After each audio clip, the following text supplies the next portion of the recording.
Hello guys, welcome to let's study अपनी classes. कैसे हैं आप सभी। आज की क्लास में मैं जो क्लास 12th है उसमें मैं आपको इशू ऑफ शेयर के बारे में थोड़ी थ्योरेटिकल नॉलेज देने वाला हूं। इस लेक्चर को पूरा देखिएगा, समझिएगा।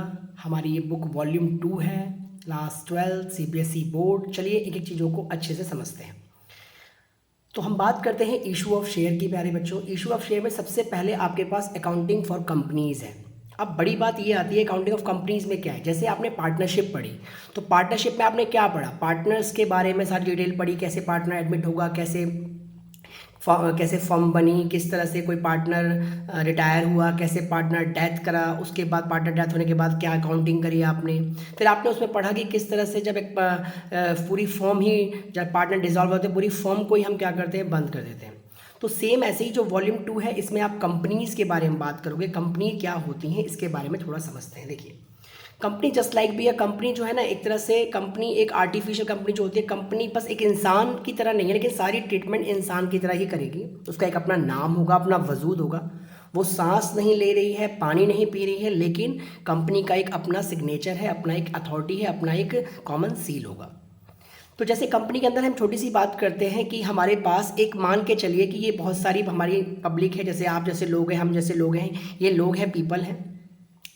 और इस जनता को जो कंपनी है वो एक सपना दिखाती है कि एक काम करिए। वो अपना एक प्रोस्पेक्टस इशू करती है। प्रोस्पेक्टस मतलब एक विवरण पुस्तिका, जिसमें वो अपनी सारी डिटेल लिखती है, सपने दिखाती है कि ऐसा करो कि आप हमारी कंपनी को पैसा दो, बदले में हम आपको ये देंगे, इस तरह की चीज़ें, गाड़ी बंगला, या आपको प्रॉफिट्स देंगे, जो भी है, मतलब ऐशो आराम की चीज़ें सपने दिखाती हैं। ठीक है, आपको करोड़ों का मालिक बना देंगे।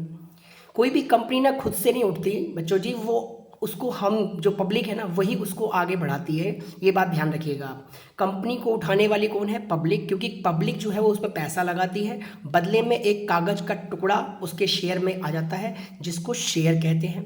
अब एक कंपनी को लेट्स से एग्जांपल 1 करोड़ रुपए मनी की आवश्यकता है, तो वो घर से तो पैसे लेके नहीं आएगा, वो अपने घर से पैसे लेके नहीं आएगा। कोई भी कंपनी अपने घर से पैसा लेके नहीं आती, पूरा पूरा जितना रिक्वायर्ड होगा सिर्फ उतना लेके आती है। तो यहाँ पे क्या होगा, एक कंपनी को 1 करोड़ रुपए की आवश्यकता है, तो कैसे करेगी। इस जनता को, उन्हें, इसमें बहुत सारे लोग हैं, बड़े बड़े बहुत पैसे लोगों के पास हैं। तो कोई 1000 शेयर खरीदेगा, कोई लाख शेयर खरीदेगा, कितने रुपए भी, मतलब कितने भी शेयर्स कोई खरीद सकता है। तो क्या होता है एक्चुअली बच्चों जी, कि कंपनी ने इन जनता को क्या करा, इस जनता को कंपनी ने क्या करा, सपने दिखाए कि आप हमको पैसे दो, बदले में हम आपको एक कागज का टुकड़ा देंगे, जिसको हम शेयर कहते हैं।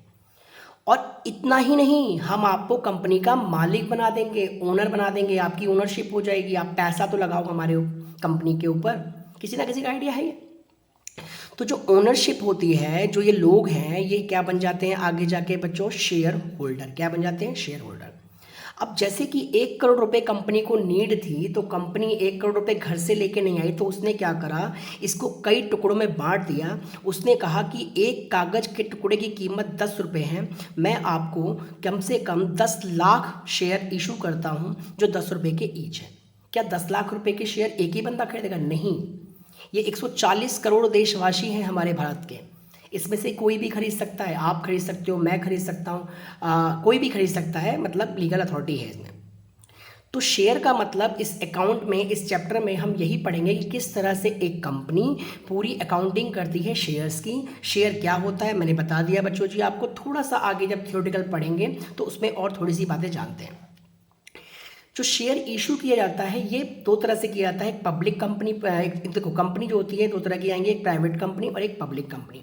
हमें प्राइवेट कंपनी की अकाउंटिंग नहीं करनी, हमें पब्लिक कंपनी की अकाउंटिंग करनी, क्योंकि प्राइवेट कंपनी में लिमिटेड स्कोप होता है, कम ही चीज़ें होती हैं, लेकिन पब्लिक में तो अनलिमिटेड क्या कहते हैं, स्कोप है। ठीक है, तो पहले कुछ बेसिक जब बातें जानते हैं, जैसे हल्की हल्की बातें इसके, कुछ थ्योरेटिकल बातें, उसके बाद फिर न्यूमेरिकल तो करना ही है। तो हम बात करते हैं फीचर्स ऑफ कंपनी, यानी कंपनी की विशेषताएं क्या हैं। तो देखो क्या कह रहा है, separate legal entity. Separate legal entity का मतलब ये हुआ बच्चों कि कंपनी अलग है और उसका ओनर अलग है। जैसे अगर मैं बात करूं तो जियो की कंपनी अलग है और मुकेश अंबानी अलग है। मुकेश अंबानी क्या है, अलग है, इनके ये दोनों अलग अलग हैं। अगर जियो की कंपनी में कोई फ्रॉड हुआ है तो आप मुकेश अंबानी पे केस नहीं करोगे, आप जियो कंपनी पे केस करोगे, क्योंकि इसके शेयर तो आपने भी खरीदे होंगे ना, ये बात ध्यान रखिएगा। फिर कहता है परपेचुअल सक्सेशन। परपेचुअल सक्सेशन का मतलब ये होता है कि आप जब कंपनी बना रहे हो तो कंपनी चल रही है तो उसका एक मोटिव ये है बच्चों कि ये जीवन पर्यंत चलता रहेगा। लेकिन पार्टनरशिप में ऐसा नहीं था। पार्टनरशिप में आपने क्या देखा, पार्टनरशिप में देखा कि कंपनी फर्म बंद भी हो रही है, लेकिन ये जीवन पर्यंत चलती रहेगी, ये बंद नहीं होगी। जीवन पर्यंत क्या होगी बच्चों जी, जीवन पर्यंत चलती रहेगी। परपेचुअल सेशन का मतलब ये होता है। दूसरी बात ये कि इसकी लायबिलिटी क्या होती है, लिमिटेड। इसका मतलब ये हुआ कि अगर आपने 1000 शेयर खरीदे हैं और 10 रुपये का ईच है, यानी 10,000 रुपये के शेयर आपने खरीदे हैं, तो आपके ऊपर 10,000 रुपये की ही लायबिलिटी है पेमेंट करने की। आपसे कोई 10,001 रुपये नहीं मांगेगा। तीसरी बात, लेकिन आपने एक चीज़ नोटिस करी कि जो हमने पार्टनरशिप पढ़ी थी, पार्टनरशिप में जो पार्टनर्स की लायबिलिटी थी वो अनलिमिटेड थी, वो अपने घर से भी पैसा लेके आता था। बट यहाँ पर ऐसा नहीं है, लिमिटेड लायबिलिटी है, जितने शेयर्स उतनी ही लायबिलिटी देनी है। उसके बाद मैंने बताया था आपको, ये कंपनी सांस नहीं लेती, पानी नहीं पीती, लेकिन इसका अपना सिग्नेचर होता है, अपना एक स्टैंप होता है, अपना एक अथॉरिटी होती है, तो कॉमन सील होगा जिसको बोलते हैं सिग्नेचर ऑफ कंपनी। फिर दूसरी बात ये होती है ट्रांसफरेबिलिटी ऑफ शेयर। आप शेयर को ट्रांसफ़र इसके अंदर क्या कर सकते हो, कर सकते हो। इतनी बातें आपको समझ में आई। थोड़ा सा अब आगे बढ़ते हैं। अब हम बात करेंगे यहाँ पर टाइप ऑफ कंपनी के बारे में। कंपनी 3 तरह की होती है बच्चों। एक होती है प्राइवेट कंपनी, दूसरी होती है पब्लिक कंपनी, तीसरी होती है 1 person company. Private, public, 1 person company. हो सकता है आपके एग्जाम में दोनों में डिफरेंस आ जाए, या कुछ न्यूमेरिकल यहाँ से एमसीक्यू में कुछ बातें पूछ ले, ऐसे नंबरिंग, तो आपको पता होना चाहिए। तो पेड अप कैपिटल की बात करते हैं, प्राइवेट कंपनी और public company. Paid up capital का मतलब कौन कितने पैसे बिजनेस में लगाएगा, कितने रुपए लेके आएगा। अगर आपके मन में विचार आ रहा है कि आपको प्राइवेट कंपनी खोलनी है तो आप 1 लाख रुपए लेके आइए, आपकी कंपनी खुल जाएगी। पब्लिक कंपनी खोलनी है तो 5 लाख रुपए लेके आइए, कंपनी खुल जाएगी।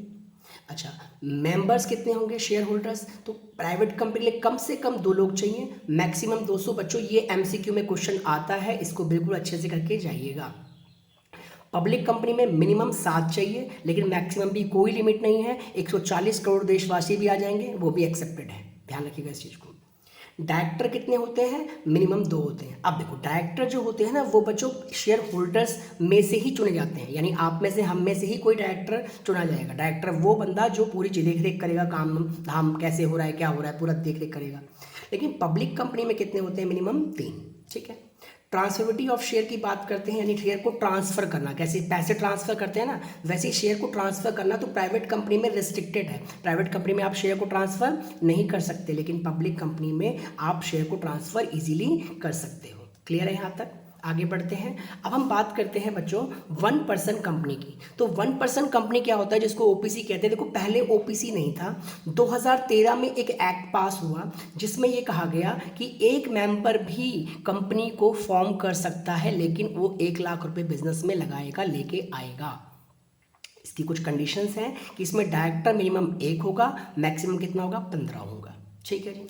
अगर कभी भी किसी को कन्वर्जन करना हो प्राइवेट कंपनी या पब्लिक कंपनी में, तो कैसे करोगे? जैसे 1 पर्सन कंपनी को मुझे कन्वर्ट करना है प्राइवेट या पब्लिक में, तो इसको क्या कहा गया है कि आपका कम से कम 2 साल का इनकॉर्पोरेशन। ये नहीं कि आज रात को सपना देखा 1 पर्सन कंपनी बना ली, कल सुबह उठे चलो भाई प्राइवेट बना लेते हैं, परसों उठे चलो जी पब्लिक बना लेते हैं। ऐसा नहीं है। रूल रेगुलेशंस हैं, उसे फॉलो करने पड़ेंगे। कम से कम 2 साल के बाद ही आप इस कंपनी को, जब 1 पर्सन कंपनी चलाओगे उसके बाद ही आप क्या कर सकते हो, आप प्राइवेट या पब्लिक कंपनी में कन्वर्ट कर सकते हो। और दूसरी बात, एक चीज़ और, आपका पेड अप कैपिटल 50 लाख रुपए से ज़्यादा या फिर उसके बराबर होना चाहिए। तीसरी बात, आपका एवरेज टर्नओवर जो है वो 2 करोड़ या उससे ज़्यादा होना चाहिए। ये बातें हो गई जब आप कन्वर्ट करते हो प्राइवेट और पब्लिक कंपनी में 1 पर्सन कंपनी को। क्लियर है यहाँ तक? कोई दिक्कत, तकलीफ, परेशानी, मन में हलचल नहीं है? आगे बढ़ते हैं। अब हम आगे बढ़ते हैं, कंपनी लिमिटेड बाय गारंटी क्या होती है। देखो, 2 तरह की होगी, एक कंपनी लिमिटेड बाय गारंटी होगी और एक होगा बच्चों जी कंपनी लिमिटेड बाय शेयर्स। तो अगर कंपनी लिमिटेड बाय गारंटी की बात करते हैं तो where the liability of member is limited up to the amount of guarantee given. यानी कि जो हमारा मेमोरेंडम ऑफ एसोसिएशन होता है, एमओए, जो बुक में लिखा होता है कि एक पर्सन ए है, ये गारंटी देता है कि मैं 10 लाख रुपए दूंगा। अगर कंपनी कभी डूब रही होगी तो इसकी लायबिलिटी है, गारंटी दे रहा है 10 लाख रुपए दूंगा। लेकिन दूसरा कहता है कि मैं 50,000 दूंगा, तो इससे 50,000 ही मांगे जाएंगे, इससे 10 लाख लिए जाएंगे। इसी को बोलते हैं कंपनी लिमिटेड बाय गारंटी। हमें ये वाली अकाउंटिंग नहीं करनी, लेकिन बच्चों हमें क्या पढ़ना है, हमें पढ़ना है company limited by shares where the liability of members is limited up to the amount of unpaid portion of share. इसका मतलब ये हुआ कि मान के चलिए एक शेयर 10 रुपये का है, ठीक है, मिस्टर ए ने पूरे के पूरे 10 रुपये दे दिए, यानी इनकी कोई भी लाइबिलिटी नहीं है, ये अब 1 रुपये भी नहीं देंगे। मिस्टर बी ने 8 रुपये दे दिए, तो अभी आप इनसे कितने रुपए और मांगोगे, 2 रुपये आप इनसे और मांगोगे, उसी को बोल रहा है यहाँ पर। मिस्टर सी ने 7 रुपये दिए, तो आप इनसे और कितने मांगोगे, सिर्फ 3 रुपये ही मांग सकते हो। क्या आप इनसे 4 ले सकते हो, नहीं। क्या इनसे 3 ले सकते हो, नहीं। क्या इनसे और एक्स्ट्रा ले सकते हो, नहीं। याद रखिएगा, जिसकी जितनी लायबिलिटी है वो इतना ही पेमेंट करेगा, यही वाली कंपनी की अकाउंटिंग हमें करनी है। क्लियर है इतनी बात, थ्योरेटिकल नॉलेज के लिए आपको पता होना चाहिए। अब हम बात करते हैं शेयर की। जो शेयर हम सुन रहे हैं, एक्चुअल में ये शेयर है क्या। मैंने बताया भी आपको, करोड़ रुपए की ज़रूरत थी तो आपने 10 लाख कागज़ के टुकड़े बना लिए और फिर उसको इशू कर दिए, 10 रुपये का एक कागज़ टुकड़ा बता दिया। तो उसी प्रकार से total capital is divided into unit of small denomination, each unit is called share. तो मैंने क्या कहा, मेरे पास एक कागज़ था, मैंने उसको टुकड़ों में बांट लिया, जस्ट लाइक BS समझो, आप समझने के लिए थोड़ा बताता हूँ मैं आपको कि कागज़ के टुकड़ों को मैंने बांट दिया और उसको एक टुकड़े की कीमत बता दी मैंने, जस्ट लाइक भी कि 10 रुपये का है। फिर वैसे ही अगर हम और एग्जाम्पल अच्छे समझते हैं, मान लीजिए आपके पास डेयरी मिल्क है, डेयरी मिल्क में 10 भाग होते हैं, ठीक है, 10 टुकड़े हो गए उसके, एक टुकड़े को आपने कहा 10 रुपये का, तो 10 टुकड़े कितने के हो गए, वो हो गए आपके 100 रुपये के। तो वैसे ही शेयर हो गया, किसको कितना मिलेगा। शेयर 2 तरह के होते हैं, इक्विटी शेयर, एक प्रेफरेंस शेयर। अब मेरी भाषा में समझेंगे, लोकल लैंग्वेज में, तो इक्विटी शेयर आपके पेरेंट्स हो गए और प्रेफरेंस शेयर आपके रिश्तेदार हो गए। अब क्यों ऐसा क्यों कह रहे हो आप, क्योंकि अब एक बात आप खुद सोचो कि अगर आप अपने पेरेंट्स से पैसा लेते हो तो क्या उन्हें सेम दोगे, नहीं दोगे। लेकिन अपने रिश्तेदार से लोगे ना, रिलेटिव से लोगे ना, तो आपको उनको सबसे पहले देना पड़ेगा, वरना वो हर मोहल्ले में हर जगह गाते फिरेंगे कि हाँ जी हमने तो इसको इतने रुपए दिए थे। मेरी बात समझ रहे हो, यानी कि प्रेफरेंस का मतलब प्रेफरेंस दे रहे हैं हम, उनको प्राथमिकता दे रहे हैं। ये हमारे रिलेटिव्स हैं, रिलेटिव्स को आप जितना कहोगे कि उसको मत बताना, वो उतना ही उसको जाके बता देगा कि हाँ भाई मैंने तो इस बंदे को इतने रुपए दिए हैं। लेकिन हम आपके पेरेंट्स नहीं बोलते, इक्विटी शेयर वालों को हम बाद में देंगे। तो आइए दोनों में डिफरेंस जानते हैं, थोड़ी सी जानकारी समझते हैं इसके बारे में। इक्विटी शेयर क्या होता है और प्रेफरेंस शेयर क्या होता है। देखो, रेट ऑफ डिविडेंड, आप कहोगे डिविडेंड क्या होता है। जिस तरह से आपने पार्टनरशिप में प्रॉफिट पढ़ा था ना बच्चों जी, वैसे ही यहाँ पर एक नाम है डिविडेंड। प्रॉफिट ही है ये, बस शेयर में हमने उसका नाम चेंज करके क्या बोल दिया, उसको हमने डिविडेंड बोल दिया। तो इसका मतलब इक्विटी शेयर में रेट डिसाइड नहीं है, आपको 10 भी मिल सकते हैं, 10,000 भी मिल सकते हैं, 1 करोड़ भी मिल सकते हैं प्रॉफिट। लेकिन प्रेफरेंस शेयर में पहले से रेट डिसाइड होगा कि आपको 10% मिलेगा या 10 रुपये मिलेंगे या 20 रुपये मिलेंगे, वो पहले से ही क्या होगा, डिसाइड होगा। मेरी बात समझ में आ रही है। डिविडेंड जो पेड किया जाता है इनको प्रेफरेंस शेयर के बाद दिया जाता है, यानी पहले प्रेफरेंस शेयर वालों को दोगे फिर इनको दोगे, ठीक। फिर कहता है यहाँ पे right to be received before equity, बात वही होगी, आगे पीछे बोल दी। Can not be convert into preference share, equity share को कभी भी आप प्रेफरेंस शेयर में कन्वर्ट नहीं कर सकते, लेकिन प्रेफरेंस शेयर को आप इक्विटी में कन्वर्ट कर सकते हो। ठीक है, क्लियर है इस बात को। एंजॉय वोटिंग राइट्स, इसको वोटिंग राइट्स मतलब जब मीटिंग होती है बोर्ड ऑफ मेंबर्स की, शेयर होल्डर्स में, तो उसमें ना इसको क्या कहते हैं, वोटिंग राइट्स करने का अधिकार है, लेकिन इनको कोई भी अधिकार नहीं है। आप पे घर का डिसीजन आपके पेरेंट्स लेंगे, आपके रिश्तेदार आप पे घर का डिसीजन नहीं लेंगे। इंटरिम डिविडेंड क्या होता है, ये बात बड़ा ध्यान समझिएगा कि जब कभी कंपनी ज़्यादा प्रॉफिट में चलती है तो वो डिविडेंड जो है ना बीच में ही देने लगती है, तो उसे बोलते हैं इंटरिम डिविडेंड। इसका डिविडेंड फिक्स होता है कि इतना ही मिलेगा। उम्मीद करता हूँ कि आपको ये दोनों में डिफरेंस समझ में आया होगा। थोड़ा फास्ट चल रहा हूँ मैं क्योंकि थ्योरी है, न्यूमेरिकल पे जब आएंगे तो और स्लो हो जाएंगे, लेकिन अभी आपको थोड़ा सा समझना है, चीज़ों को अंडरस्टैंडिंग बढ़ाना है। यहाँ से क्वेश्चंस हैं आपके MCQ में बनेंगे। टाइप्स ऑफ प्रेफरेंस शेयर, एक होता है कम्युलेटिव प्रेफरेंस शेयर और non cumulative preference. Cumulative preference share का मतलब ये होता है बच्चों कि जैसे मान लो मैंने इस साल प्रेफरेंस शेयर वालों को पैसा नहीं दिया, कोई डिविडेंड नहीं दिया, तो क्या मैं नेक्स्ट ईयर दे सकता हूँ, क्या मैं उससे नेक्स्ट ईयर दे सकता हूँ, बिल्कुल दे सकता हूँ। उनको मैं ऐड करके दूंगा। Entitled to the get arrears का मतलब बकाया पैसा दे सकता हूँ, लेकिन कब तक, क्या 10 साल नहीं, सिर्फ 3 साल तक का, ये ध्यान रखिएगा। और नॉन कम्युलेटिव जिसको आप कम्युलेट में, जिसको आप कम्युलेट CF, जिसे आपने इको में पढ़ा होगा ना, CF नाम कम्युलेटिव फ्रीक्वेंसी, वैसे ही लाइक है सबका जोड़। मान लो आपके आपको प्रॉफिट मिलने वाला था इस साल 1,000 रुपये, नहीं मिला, तो अगली साल आपको 1,000 तो मिलेगा ही मिलेगा, ये 1,000 और जोड़ के मिलेगा, यानी 2,000 आपको डिविडेंड मिलेगा। ये है कॉम्युलेटिव प्रेफरेंस शेयर, ठीक है। नॉन में तो होगा ही नहीं, सिंपल सी बात है। आगे बढ़ते हैं। अब हम बात करते हैं participating and non participating. Participating का मतलब ये होता है जो पार्टिसिपेट करेंगे उसमें सरप्लस प्रॉफिट, मतलब जो प्रॉफिट बटेगा तो उनको मिलेगा। कन्वर्टेबल और नॉन कन्वर्टेबल सेम थिंग, जो shares preference share easily convert हो जाए इक्विटी शेयर में, और ये तो नहीं का मतलब होगा ही नहीं, सिंपल सी बात। अब ये रिडीम क्या होता है और ईडीम, रिडीम का मतलब ये होता है कि आपको पेमेंट करनी है, रिडीम का मतलब रीपे, पेमेंट करनी है, आपको देना है पैसा। ई रिडीम का मतलब आपने ले लिया, आपको देना ही नहीं है, तो ये तो हमारे कॉन्सेप्ट में ही नहीं है, बट ये तो है, पढ़ना पड़ेगा। तो in India preference share are to be redeem within 20 year, 20 साल के अंदर अंदर आपको पैसा उसको लौटाना ही लौटाना है, ये अनिवार्य है। अब एक बात करते हैं फेस वैल्यू और नॉमिनल वैल्यू क्या होती है। देखिए, minimum value of one share as mention is MOA, मतलब इस पैन की जो कीमत है, कम से कम इसकी कीमत मान लो 10 रुपये है, तो फिर ये 10 रुपये जो है ना इसकी, यही क्या होगा, इसकी फेस वैल्यू हो गई, ये इसकी क्या हो गई, यही इसको बोलते हैं फेस वैल्यू को नॉमिनल वैल्यू। तो एक शेयर की कीमत 10 रुपये, इसी को क्या बोला, कहाँ लिखा होता है ऐसा, मेमोरेंडम ऑफ एसोसिएशन में जो बुक होती है। अब बात करते हैं इशू प्राइस क्या होता है। The price of which company issued the share, मतलब ये है तो 10 रुपये का पेन, लेकिन मैंने आपको कितने में दिया, इसको बोलते हैं इशू प्राइस। मैंने आपको 10 का ही दिया, मैंने आपको 12 का दिया, या मैंने आपको 200 का दिया, या मैंने आपको 8 रुपये का दिया, इसे बोलेंगे इशू प्राइस, ठीक है। पार, प्रीमियम, डिस्काउंट। पार का मतलब होता है सेम, 10 रुपये का था, 10 में ही दे दिया, इसे बोलेंगे पार। प्रीमियम का मतलब क्या हो गया बच्चों, 10 का था, मैंने आपको 110 पे दिया, यानी 100 रुपये एक्स्ट्रा दिया, दैट इज कॉल्ड प्रीमियम, ठीक है। इशू ऑफ डिस्काउंट का मतलब 10 का था, मैंने आपको 7 का दिया, लेकिन हम शेयर को डिस्काउंट पे इशू नहीं करते। ऐसा किसने कहा, 2013 में कंपनीज एक्ट ने इस पर रोक लगा दी। बट फिर भी एक इसका एक्सेप्शन है, एक अपवाद है बच्चों।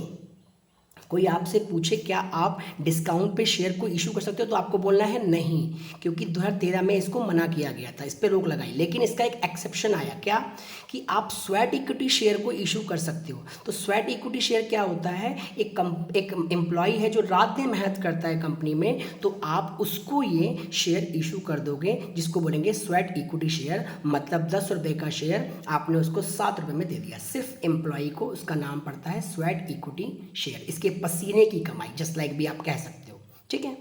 आगे बढ़ते हैं।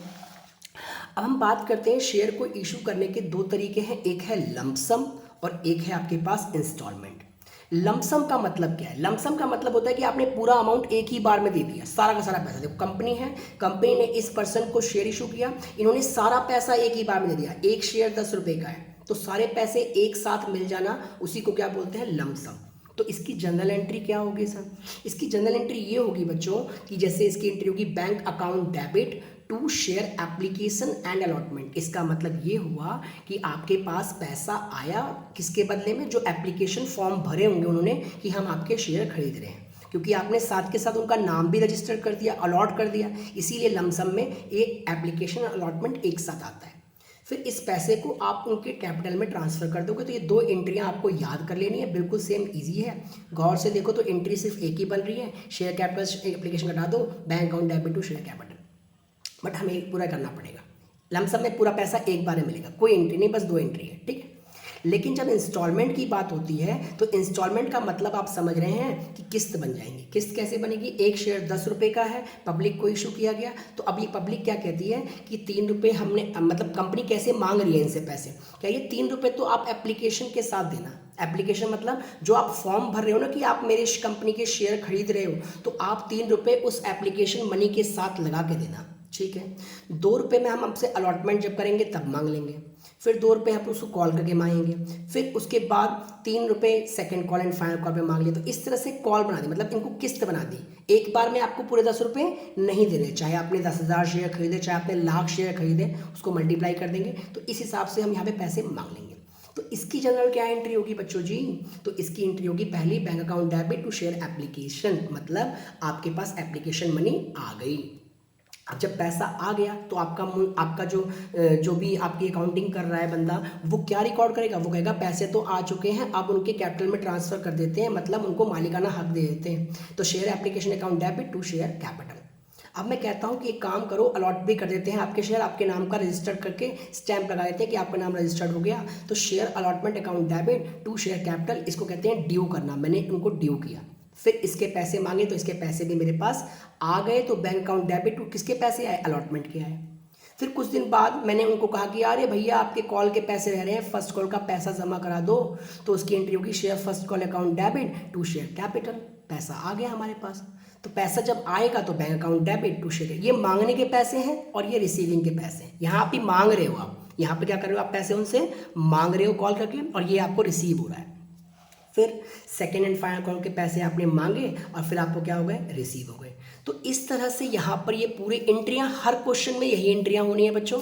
और थोड़ा सा एक चीज़ और समझना हल्का सा लास्ट, कि अगर कभी आप प्रीमियम पे इशू में, देखो डिस्काउंट तो आपको मिलेगा नहीं, ये जो आपने एंट्रियाँ करी हैं ये पार वाली है। अगर प्रीमियम कभी मिलता है तो आपको शेयर कैपिटल के जस्ट नीचे ही एक नाम लिख देना है, सिक्योरिटी प्रीमियम रिजर्व, याद रखिएगा। और शेयर कैपिटल हमेशा फेस वैल्यू पे ही क्रेडिट होगा, फेस वैल्यू जस्ट लाइक भैया ये जो लिखा हुआ है 3 2 2 3, कोई प्रीमियम होगा तो अलग से चिपक जाएगा आगे एक्स्ट्रा, ठीक है, उसको करेंगे क्वेश्चन के साथ। अच्छा, कभी क्वेश्चन ये कह दे आपको कि आपको कैश बुक बनाना है, तो इस बात का ध्यान रखना, कैश बुक इस तरह से बनता है बैंक कॉलम का, इधर पैसे आते हैं, इधर से खर्चे जाते हैं, रिसीप्ट और पेमेंट हो गई। इसमें सिर्फ बैंक की एंट्रियाँ करनी होती हैं। तो जब जनरल एंट्री आप करते हो तो बैंक वाली एक भी एंट्री आप नहीं करोगे, बैंक वाली एक भी एंट्री आप क्या करोगे, नहीं करोगे जनरल एंट्री में, वो सारी कहाँ चली जाएगी, कैश बुक में। बना के दिखा दूंगा मैं आपको, अभी थोड़ा समझना। अब जस्ट लाइक ये एक शेयर 10 रुपये का है मान लो, ये है एप्लीकेशन, ये है अलॉटमेंट, ये है फर्स्ट कॉल और ये है फाइनल कॉल। फर्स्ट कॉल और फाइनल कॉल में कम से कम 1 महीने का गैप तो होना चाहिए, 2 महीने भी हो सकते हैं, मिनिमम बोला मैंने 1 महीने का गैप। अब मोनू एक लड़का है, बड़ा प्यारा सा स्मार्ट सा बंदा, बहुत समझदार। इसने क्या करा, इसने एप्लीकेशन दे दी, इसने अलॉटमेंट दे दी और इसने फर्स्ट कॉल का पैसा नहीं दिया। तो जब कोई पैसा नहीं देता तो उसे बोलते हैं कॉल्स इन अरियर, मतलब बकाया रह गया ये। तो इसकी एंट्री करना सीखेंगे, बस थोड़ा सा समझाना चाह रहा हूँ मैं आपको। एक सोनू नाम का व्यक्ति है, उसने एप्लीकेशन दे दी, उसने अलॉटमेंट दे दी, उसने फर्स्ट कॉल भी दे दी। और ये बंदा इतना अच्छा है, बढ़िया बंदा है, जैसे आप लोग ट्यूशन में एडवांस फीस दे देते हो वैसे ही ये बंदा इतना अच्छा है कि इसने सेकंड कॉल मेरे मांगने से पहले ही मुझे यहीं पे दे दिया। तो उसे हम क्या बोलेंगे, कॉल्स इन एडवांस, ठीक है। गोलू बड़ा बदमाश है, बड़ा खतरनाक लड़का है, बड़ा अजीब बंदा है, ये थोड़ा सा डॉन टाइप का है। इसने फर्स्ट कॉल दे दी, इसने सेकंड कॉल नहीं दी, इसने अलॉटमेंट नहीं दिया, और जब इससे फर्स्ट कॉल मांगा तो कह रहा नहीं दे रहा, क्या कर लेगा भाई। तो फिर मैंने कहा कि करेगा क्या, ये देखो मैं उसके शेयर को जब्त कर लूँगा, फॉरवर्ड, ये आगे जाके टॉपिक बन जाएगा, इसकी जनरल एंट्री पढ़ेंगे, इसकी भी पढ़ेंगे, इसकी भी पढ़ेंगे अभी। फिर एक ढोलू नाम का लड़का है, देखिए मोनू भी है, सोनू भी है, गोलू भी है, तो ढोलू क्या करे, ढोलू भी आ गया लोग। अब डोलू क्या है, डोलू ने एप्लीकेशन दे दी, उसने अलॉटमेंट नहीं दिया और कह रहा नहीं दूंगा मैं। तो फिर मैंने उसके शेयर को वहीं पर फॉरफिट कर दिया, जब्त कर लिए, और फिर वही शेयर मैंने आगे री इशू कर दिए। तो एक नया टॉपिक बन जाएगा आगे जाके, री इशू। तो री इशू आप पार पे भी कर सकते हो, डिस्काउंट पे भी और प्रीमियम पे भी। तो इसका मतलब ऑल ओवर ये पूरा टॉपिक हमें पढ़ना है। अभी हमें जनरल एंट्री करनी है, एक टॉपिक ये हो जाएगा, एक टॉपिक ये हो जाएगा, ये हो जाएगा, फिर आगे रीइशू करेंगे, फिर आगे और भी बहुत सारी टॉपिक्स हैं इसमें पढ़ने के लिए। तो पहले आप इतना बताइएगा कि ये लेक्चर आपको कैसा लगा। अगर मेरा ये प्रयास आपको अच्छा लगा है बच्चों तो आप बताइएगा कमेंट सेक्शन में, मैं आगे भी वीडियोज़ को कंटिन्यू करूँगा और आगे लेक्चर्स प्रोवाइड आपको कराता रहूँगा। तो आज के लिए इतना ही, बने रहिएगा मेरे साथ। जय हिंद, जय भारत, थैंक्स फॉर वॉचिंग और सपोर्ट कीजिएगा। तब तक के लिए नमस्कार, welcome to let's study in classes.